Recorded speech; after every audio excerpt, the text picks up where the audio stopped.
Topic number 2. Let's talk about QR codes. I've already mentioned the QR code a couple times, and I get questions about this when I talk about it. So I thought, great, let me tell you more about QR codes. I have a couple thoughts I want to share with you.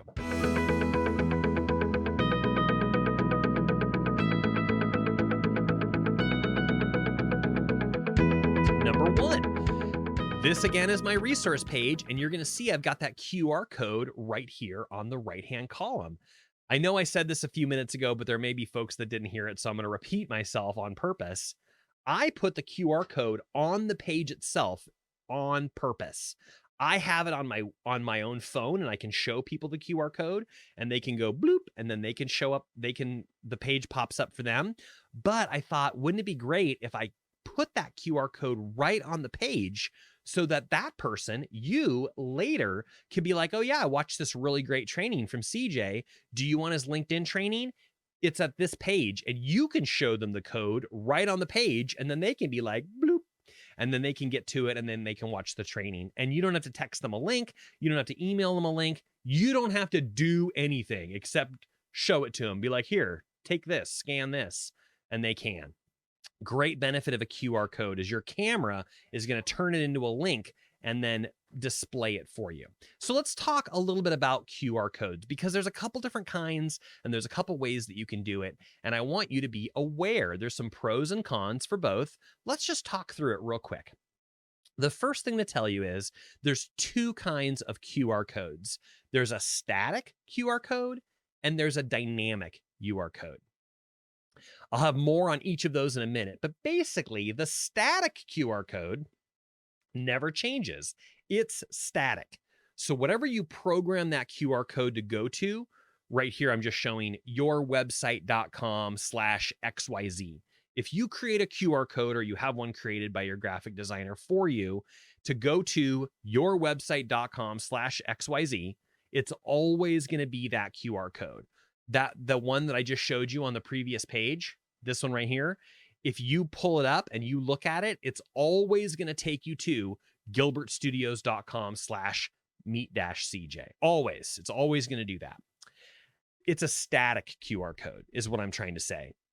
There's another kind. There's a dynamic QR code.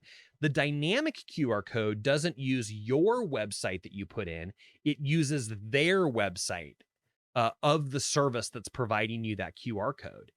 It uses their site. So when someone holds their phone up to it, instead of seeing gilbertstudios.com/XYZ or whatever, instead of showing yourwebsite.com/XYZ, it's going to show that service's website. And I just wrote right here, zyx.abc/123, because it usually looks like a bunch of gobbledygook text.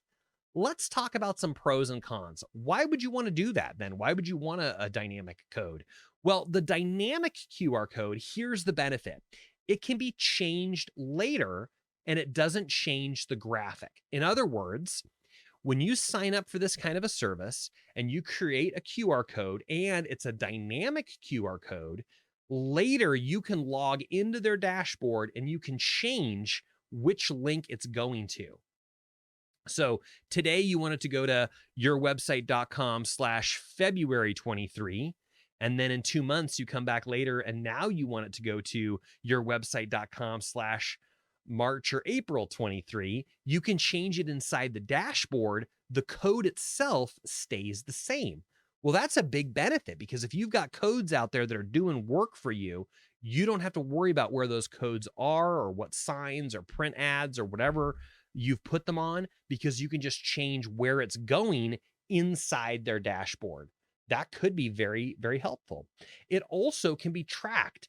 If you're sending the traffic through their service because it's using their code, they can tell you, you got 5 clicks, you got 6 clicks. It might even be able to tell you where the traffic came from and where it's going. Like it might be able to tell you it came from Facebook or it came from, I don't know.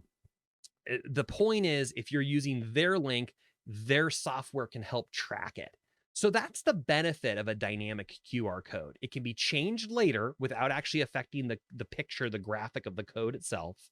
It's changed inside the dashboard where it redirects to, and it can be tracked by their software. Let me tell you about static QR codes. I'm in this place where I'm kind of preferring to use static QR codes right now. And here's why. Here's why I do it. I use a static QR code for my websites because number one, I'm already tracking the statistics in a different way. When you come to my website, I can look at my report later and see how many people came to my website and did they come from Facebook or Google or whatever, right? So I don't necessarily need that tracking piece that the dynamic thing offers. And I'm really concerned, you guys, about scams and security. So I think the greatest benefit of a static QR code is when you pick up your phone and you point it at my QR code, your phone is going to say, we're going to gilbertstudios.com. You don't even have to click anything. You just hold your phone up and look at it, and your phone says, this code is about to take us to gilbertstudios.com. And then you can feel really secure about that. Yeah, that's where I want to go. I want to go to gilbertstudios.com. So it makes sense that that's what I'm doing. So it offers almost like a little bit of visual security because people can see exactly where they're going in that moment. And you don't need a subscription. There's a lot of services that will create a free static QR code for you, and you don't need to pay for it. You don't need a monthly subscription, nothing, because that link is hard code embedded into those little dots that make up the code. And it is what it is, and it never changes, and you don't need to pay anyone nothing for that. So hopefully that gives you a good example of what those two different kinds of QR codes are. Here's a couple bonus ideas. You can now add a logo or picture to the center of the QR code. And this is very valuable too. It's kind of like another level of visual security, because one of the things we're seeing people do, we see QR codes happening everywhere right now. They're going on print ads, they're going on billboards, they're going on bus benches, magazines, wherever. You can put a QR code to help your people get things really quickly. But here's something else that we've seen people do. We've seen people print up stickers of their own QR code, and then they come along that advertisement, magazine, billboard, bench, and they put their own QR code sticker over the top of the one that's there. And now all of a sudden they're taking that traffic, or they could do something bad. I'm always on the lookout for how people are going to abuse things and trick you online. So one of the potential possibilities is that someone could take their own QR code sticker and put it on top of yours, and now your people are going there. So if you have a QR code that's got a logo in the middle of it, they can't really do that, can they? Because when you look at my QR codes, it's going to say Jungle Studios in the middle of it. And that's just another way that you can tell. Visually, you can see my logo. And then when you hold up the phone, you can read it right on your screen where it's going to go to. And here's another thing to tell. So it adds a little bit of branding and a little visual security for your people, that they're going to the place they want to go to. And you can create several QR codes. I'm talking about using it right now as a digital card or for a landing page, but you could create one for your home page. You could create one for special offers or promotions. You could have ones for your lead magnet, your opt-ins, your gifts, etc. So by no means should you feel limited to only having one QR code. You could have several depending on how you want to use them or what information you want people to get to. I hope this has been helpful for you.